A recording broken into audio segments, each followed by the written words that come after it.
Vamos a volver a hablar con un candidato, en este caso con un candidato que hasta ahora no habló, al menos en un medio nacional, un candidato que ya lo ha sido varias veces y que además ya ha sido también diputado nacional y ha ocupado otros cargos legislativos, también fue legislador porteño. Me refiero al señor Luis Zamora. Bienvenido, Luis, ¿cómo estás? Buenas tardes, Ale Berkovich acá. ¿Qué tal, Alejandro? ¿Cómo te va? Bien, muy bien. Gracias por atendernos y bueno, por tomarte este primer rato de campaña en medios con nosotros. Al contrario. Una campaña que arrancan con Autodeterminación y Libertad, ¿no? El partido de estos últimos años tuyo. Sí. Efectivamente. Vos vas para diputado nacional acá en la ciudad de Buenos Aires y además tienen candidatos a la legislatura. Sí, exactamente. Yo encabezo la lista de diputado nacional. En segundo lugar está Virginia Peirás, que es una compañera docente que ya ha sido también candidata. Uh-huh. Y en tercer lugar, Fernando Virardo, que vos lo ubicarás también, que fue legislador hasta hace poco tiempo, legislador de la ciudad. Y en la lista de la ciudad encabeza Marta Martínez, que actualmente es legisladora, está terminando el mandato. Digamos, estaría postulándose, o ayer la postula para que renueve. Sebastián Blanchard, que es abogado de derechos humanos, en fin, con el cual hemos trabajado mucho las causas de crímenes de lesa humanidad. Uh-huh. Y así que bueno, esa es son los primeros lugares, ¿no? Así que bueno, sí, con mucha fuerza siempre, también en un momento grave, muy grave del país, del mundo, pero bueno, del país en donde nosotros habitamos y militamos. ¿Qué planteos principales llevarías al Congreso, Luis, en caso de asumir el 10 de diciembre en una banca? Te diría qué planteo que venimos haciendo pero que tiene mucha más fuerza en esta campaña, más que llevarla al Congreso, pero que la mantendríamos en todos los lugares como siempre hacemos.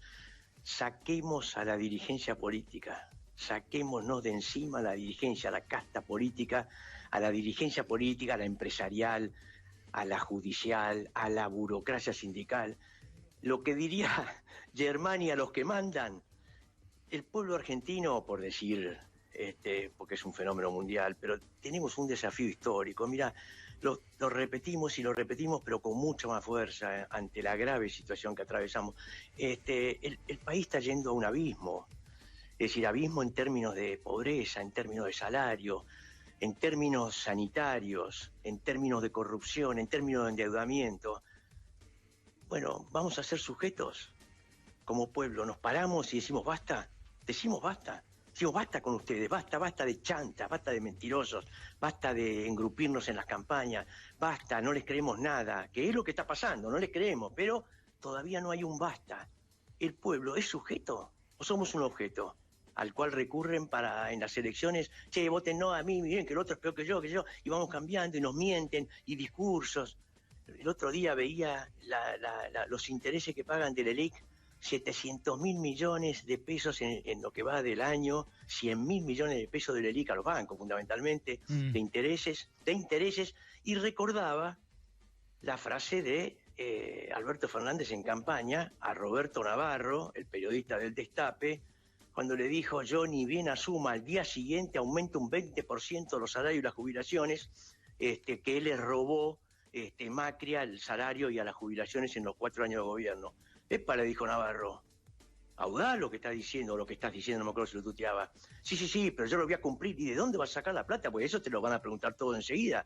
Las voy a sacar de la LELIC, los intereses de la LELIC. Y cuando venga el Fondo Monetario, dijo Alberto Fernández, estos chantas que tenemos ahora, todo lo mismo ahora en la campaña, venga el Fondo Monetario, le voy a decir todo lo que le robó Macri, todo lo que ellos acordaron con Macri y endeudaron al país, etcétera, y que ahora la prioridad es el pueblo. Bueno, la LELIC se triplicaron, tengo entendido más o menos la cifra, vos sos periodista económico. Sí, más o menos. Pero más o menos se han triplicado de 1 billón de pesos que eran a cerca de 3 billones, y el interés lo mismo. Y el salario cayó. No solo no se recuperó el 20% que le robó Macri, efectivamente Macri le robó a los trabajadores eso, sino que encima cayó un poquito más todavía, o sea que ahora aumentó más la deuda con el pueblo. Y está negociando con el fondo cómo endeudarnos los próximos 10 años. Es decir, los paramos ahora, porque 40 y pico % de pobreza, Bueno, en 10 años, ¿cuántos vamos a tener? ¿Cuántos teníamos? ¿Cómo va la película? 40 años atrás, toda esta dirigencia política que hemos tenido estos 40 años, el salario era el doble, el poder adquisitivo del salario era el doble, nos robaron la mitad del salario, nos robaron los puestos de trabajo, la pobreza era del 4 o 5%, y ahora estamos en cerca del 50%. ¿No la paramos ahora? ¿O esperamos 10 años más? ¿O esperamos un año más? ¿O esperamos 10 años, 20 años más? ¿Qué va a pasar? Lo mismo que viene pasando con esta dirigencia al servicio del poder económico. Mientras tanto, el 1% del país se llena de plata. No es que a todos les va mal. Ni siquiera en la pandemia a todos les va mal. Entonces, nuestra propuesta de autodeterminación y libertad, saquémoslos. Empecemos a actuar como sujetos, democracia, gobierno del pueblo. ¿Podemos decidir algo? Bueno, ¿qué propone autodeterminación? Saquémoslo. Esa es nuestra propuesta fundamental, porque el no pago de la deuda, el aumento del poder, ya tenemos propuestas para educación, para aumento de presupuesto, de salud, todo lo que hemos defendido en todos estos años. Pero eso se desata alrededor, hay un nudo. Con esta dirigencia no es posible nada de eso. Tenemos que organizar y luchar para eso. ¿Empezamos a hacerlo? Ahora te voy a repreguntar algo sobre este diagnóstico que haces vos de la política económica, que yo parcialmente comparto, pero quiero que incorporemos la pandemia al análisis. Ahora, te das cuenta, ¿no?, que hay un sector de la ultraderecha que está emergiendo, al menos con potencia en determinados sectores, con un discurso que pretende apropiarse de ese mismo rechazo a la dirigencia al que vos llamás?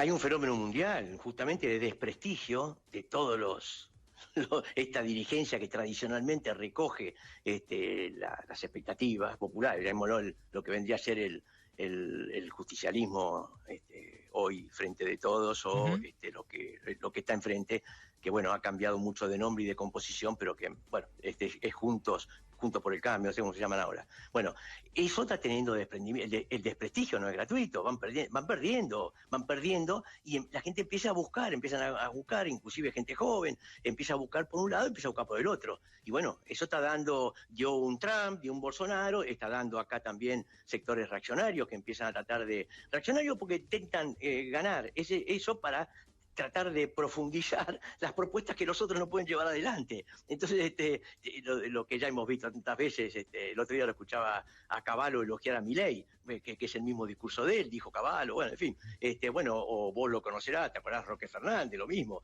el ministro de Menem, de Economía, bueno, que también elogia a Esper y a este grupo, y también hay una búsqueda de gente hacia la izquierda, es decir, desprendimiento, hay tendencia a la polarización. Esto pasó con Bolsonaro, pasó con Trump, pasa con los chalecos amarillos en Francia, en fin.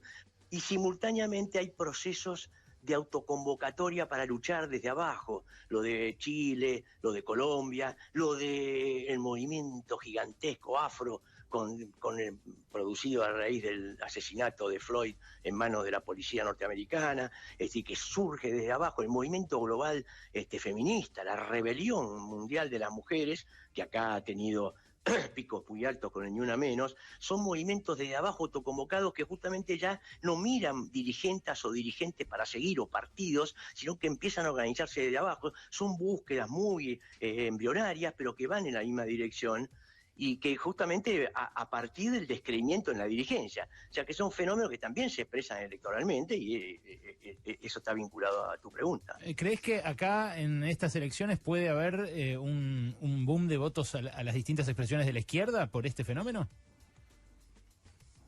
Boom, no sé, tiendo a mirar el proceso, ¿no? La estación 13 de septiembre, el 12 de septiembre, es una estación muy cercana. Miro el tren hacia dónde va, ¿no? Parece haber búsquedas. No necesariamente solo hacia la izquierda, no. Yo digo, por supuesto que también hacia la izquierda, sí. Las búsquedas se dan, por ejemplo, la búsqueda hacia Bolsonaro también dio el Elenao, gigantesco movimiento de mujeres que le enfrentó y dijo a los Bolsonaros se les enfrenta en la calle luchando, y mostró un ejemplo tan contundente que fue un anticipo del desprestigio que hoy vive Bolsonaro. Hay movimientos, el movimiento en Chile es claramente un movimiento que no va en dirección de derechas reaccionarias, lo repudió a las derechas reaccionarias, lo mismo en Colombia, lo mismo en Ecuador, los chalecos amarillos no iban, son procesos que se van dando en muchos lugares del mundo, se dio también en Irán, se han dado en el Líbano, y al mismo tiempo no se dan simultáneamente, son parte de una etapa y tienen expresión electoral, así que yo no diría en una estación tan cercana, porque hay un fenómeno que creo que es un hecho que quizás no se está destacando, no digo que no se esté destacando, pero no demasiado, que las PASO, el desprestigio de la dirigencia política viene de hace muchos años y cada vez se vota más al menos malo, lo que ya sabemos, ¿no? El voto útil, el voto a no me gusta, me está por la nariz, pero quiero evitar que gane el otro. Eso muestra todo el desprestigio de estos tipos que pretenden dirigirnos y la mayoría les expresa de distintas formas que no tiene muchas expectativas ni entusiasmo ni les cree mucho.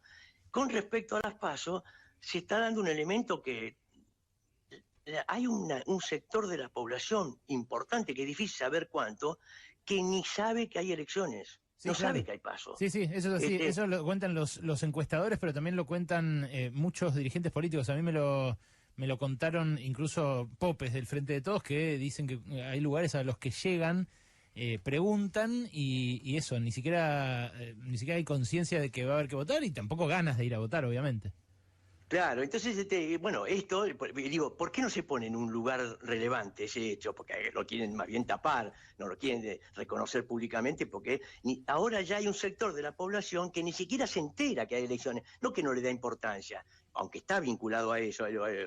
Me decía un funcionario judicial que bueno, eso se debe a que la gente ya no mira televisión, entonces los spots gratuitos, antes cambiaba, dice, cambiaba de canal en cuanto aparecía un político, ahora como no ve televisión ni siquiera tiene que hacer eso. Claro. Bueno, no, pero hay un hecho, que es, no hay ningún interés en saber, de alguna forma o de otra, la mayoría del pueblo argentino, si estuviera atento, se enteraría. No está atento porque no ve que ahí cambie su vida.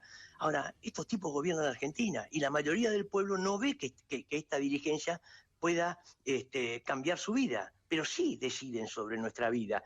Los dos que se están matando, porque matando es una expresión, sí, pero que compiten ahora junto por el cambio frente de todos, parecería que disputan sobre todo, inclusive hablan de proyectos de país diferentes, etcétera. Ninguno de ellos tiene ningún proyecto que va más allá de las PASO. Lo único que tienen hoy como futuro es las PASO. Y después de las PASO veremos. No saben siquiera si van a firmar el acuerdo con el fondo antes o después, porque están esperando las PASO. Y el acuerdo con el fondo es cualquier pavada, no. Es los próximos 10 años de la vida de millones que habitamos este planeta, este país. Para vos, entonces, y ambos coinciden en firmarlo. ¿Para vos no habría que firmar ningún acuerdo con el fondo? No, vos sabés que eso fue una gigantesca estafa, pero ahora nosotros lo hemos dicho durante décadas, ¿no? Hace 40 años que cuestionábamos a la dirigencia política que tomó le enchufó al pueblo argentino la deuda externa de la dictadura, y Alfonsín nos contestaba, no, pero se puede pagar porque la democracia se come, se cura y se educa, todo, la deuda externa es secundaria, se puede arreglar, bueno, toda la superficialidad con que trataban de tapar la gravedad del problema y su negativa a no perjudicar a los grupos económicos y usureros que se beneficiaron con la deuda. Después vinieron Menem, lo mismo de la Rúa, bueno, pasaron 40 años, ¿cómo no fue? 45.000 millones de dólares había dejado la dictadura, 45.000 millones de dólares de deuda externa. Hoy hay cerca de 300.000 millones. ¿Y cuánto pagamos? Porque no hay que hay 300.000 porque no la pagamos y ya fue aumentando. No, nos obligaron a pagar con sangre. El salario cayó a la mitad. Se desfinanció el sistema público, se regalaron empresas, YPF, se regaló Edenor, Edesur, lo que era antes ECBA, lo que era Gas del Estado, etcétera, etcétera, los ferrocarriles. Monstruoso lo que pasó en la Argentina, la decadencia de la Argentina. Y debemos 300.000 millones de dólares. Y ahora van a arreglar, y en eso coinciden los dos. Pero eso es lo más importante. La Luis, disidencia o la coincidencia en eso es lo más importante porque son los próximos 10 años de la Argentina. Entonces, en lo fundamental coinciden. Ahora es un juego de artificio decir esto no. Están ocultando en lo que coinciden de fondo y disputan. Hoy leía que Massa endureció el discurso. Larreta lo flexibiliza. No me acuerdo qué otro candidato también se endureció. Vidal. Se sí, endureció Vidal. sí. Entonces, están día a día viendo cómo ganan el voto. Por eso su futuro, el del pueblo, está mirando un joven mira para adelante y no ve nada, no ve Bueno, ningún proyecto de nada. de Pero eso, ellos, sí. sobre eso justamente te quería preguntar. Vos fuiste muy protagonista en 2001, cuando fue la gran crisis de la convertibilidad y en general de toda esa década, en términos sociales, culturales, todo explotó en 2001. Vos unos poquitos meses antes habías presentado tu candidatura, fue un furor de votos que preanunció la revuelta popular de ese diciembre. Después, en toda esa discusión, la gente seguía apasionada de la discusión parlamentaria, existía esta sensación de que la política iba a definir el resto de nuestra vida o nuestro futuro, hacia dónde iba el país, y había mucho interés, yo en ese momento, Nahuel, que está acá al lado mío, muchos otros pibes que en ese momento teníamos cerca de 20 años, nos zambullíamos de cabeza a la política. Y a vos te rodeaba eso también, porque te aparecían militantes en todas las fuerzas de izquierda, las asambleas populares, la participación. Ahora, el cuadro que estás describiendo es el contrario total, porque hay apatía, hay gente que no sabe ni siquiera que hay elecciones, y mucho menos gente que se acerca a militar a un lugar. ¿Cómo explicás que con crisis socioeconómicas parecidas, porque estamos en un abismo parecido, la reacción sea tan diferente de la población? No diría que sea lo contrario, no, diría que es un momento previo, un momento distinto, previo, no es el momento. Hay circunstancias diferentes, por supuesto, ¿no? Llegó a haber cerca del 25% de desempleo en el 2001, hoy hay el 10, el 11. Para dar un dato, hoy hay 110.000 muertos de pandemia que no había en el 2001, es decir, hay elementos que juegan para cargar el enorme desafío que tiene el pueblo. Yo vuelvo a plantear el tema. ¿Somos un objeto o somos un sujeto? Si estamos descontentos, si no les creemos, si hasta ni sabemos que hay elecciones, porque cada vez vemos que las elecciones se parecen, cada vez se alejan más de las posibilidades de resolver allí los problemas. Como pueblo, ¿qué hacemos? Un momento histórico son momentos fundacionales. Empezamos a organizarnos para sacarlos, porque ellos no se van, ellos le gritamos que se vayan en el 2001, váyanse todos, le gritó. Alfonsín salió escondido en un baúl de un auto en las elecciones, en el 2001, a fines del 2001, después de una sesión en el Parlamento. Es decir, y acababa de ser elegido senador, ¿eh? O sea, acaba de ser votado por el 8% del padrón electoral de la provincia de Buenos Aires, lamentable, pero bueno, era el representante. Y salió escondido, así todos, salían todos escondidos, no podían, ante el grito, no se fueron. Vos decís que si no hubiera pandemia, en este momento habría una revuelta similar a esa o una especie de que se vayan todos en las calles. No diría, porque yo diría que hay un cuestionamiento muy grande de la dirigencia política, similar a otros momentos históricos. Pero con otra forma.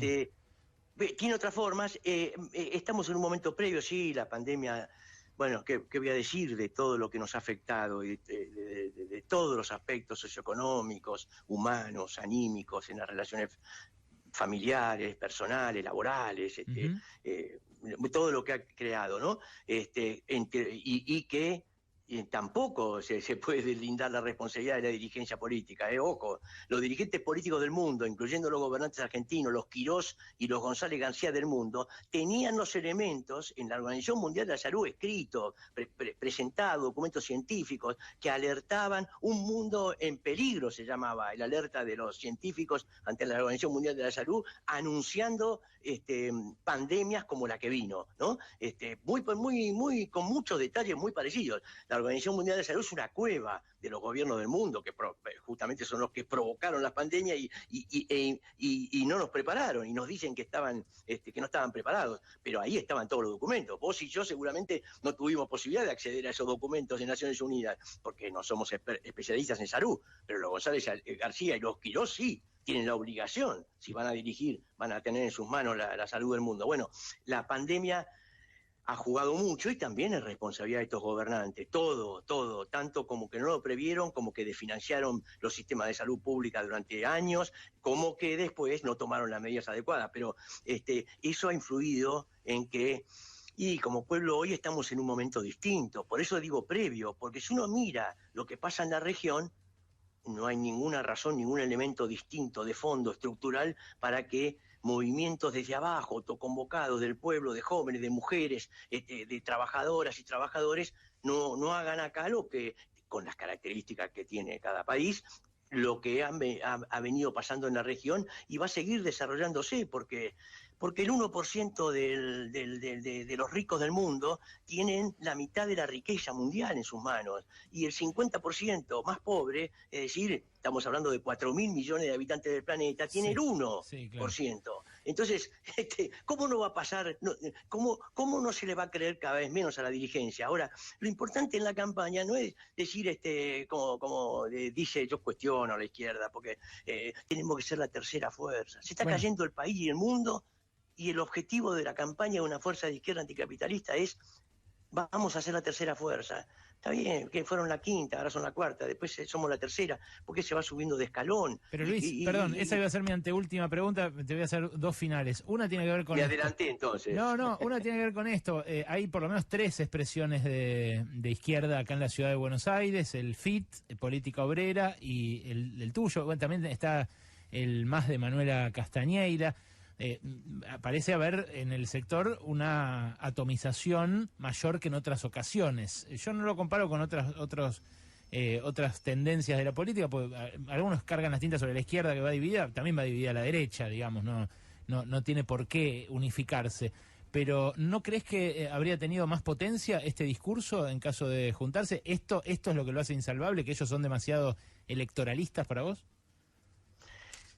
Sí, hay un sesgo muy electoralista, sí, cada vez más agudo en el FIT. Pero bueno, en el FIT, hablo. Pero bueno, pero no es ese lo fundamental, porque eso es un sesgo que se va dando y bueno, sí, nos aleja, pero no es lo que...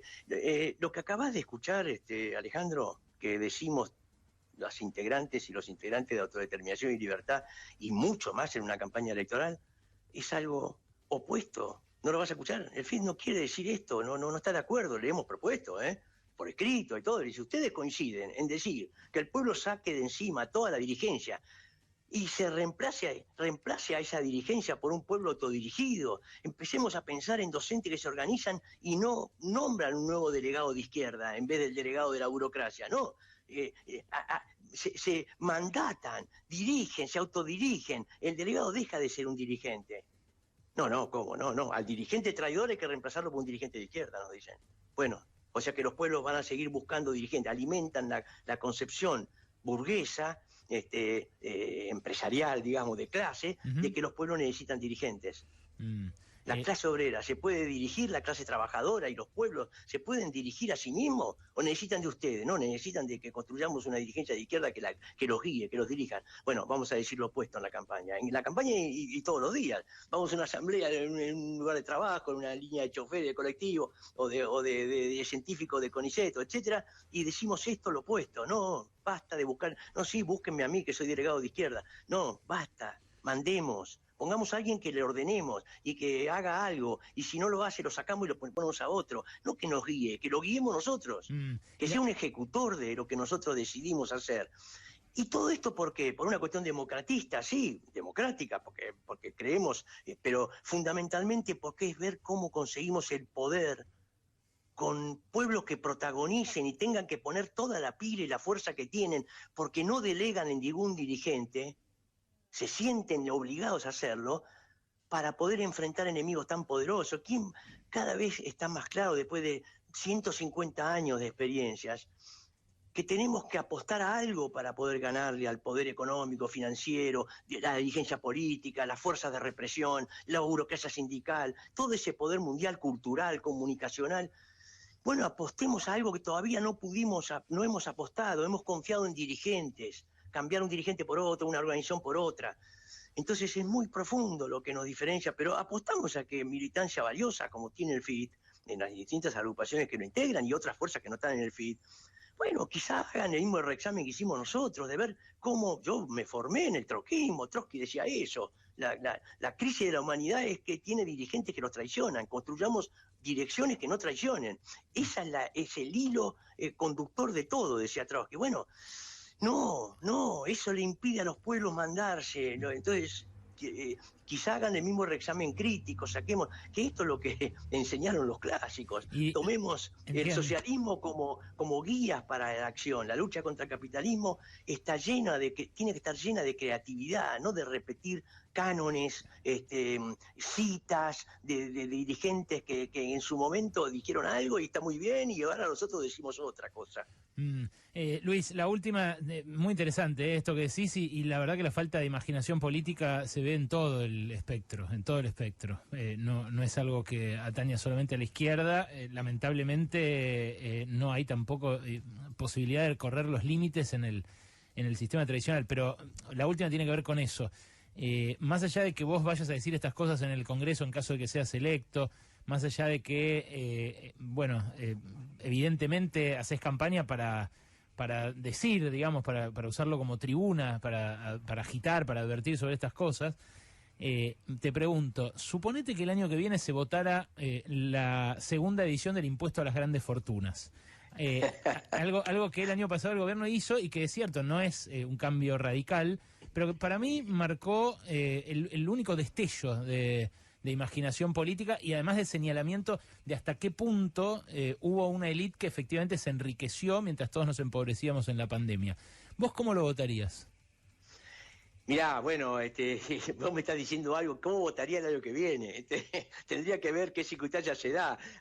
Yo tiendo a estar a favor de impuestos progresivos, impuestos que paguen más el que más tiene. Parto de ese criterio. ¿Sabés por qué te pregunto? De ese criterio tendría que haber algo muy...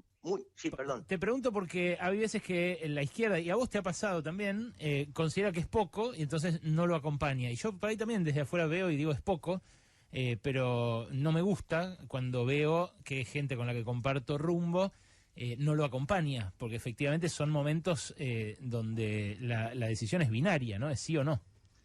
Sí, es muy importante que siempre, me parece, el voto es una cuestión, el voto en el Congreso, ¿no? Es una cuestión, como si se quiere, un poco táctica. Bueno, lo importante es qué dice uno en el discurso, qué le transmite al pueblo, es decir, qué opinión le transmite al pueblo utilizando esa tribuna, como es el Parlamento. Entonces, si uno dice, bueno, no tengan ninguna expectativa en este tipo de cosas, puede ser, estas cosas son por única vez, o los cuestionamientos que uno, o son insuficientes, o no la van a pagar, cosas que uno puede pensar. Ahora, te vuelvo a repetir, defendemos un criterio, son medidas muy de coyuntura siempre, pero los regímenes impositivos, pero el de que pague más el que más tiene, y cualquier medida que vaya en esa dirección, y bueno, uno tendería a respaldarla. Luis, se nos fue el tiempo. Te agradezco un montón por este rato y bueno, esperamos verte debatir también en otros medios ahora que largaste ya la campaña. Sí, bueno, muchas gracias, Alejandro. Un abrazo a todos ahí. Hasta luego. Luis Zamora, candidato a diputado por Autodeterminación y Libertad. Lo pueden votar acá en la ciudad. Es el primer reportaje que da acá en Pasaron Cosas.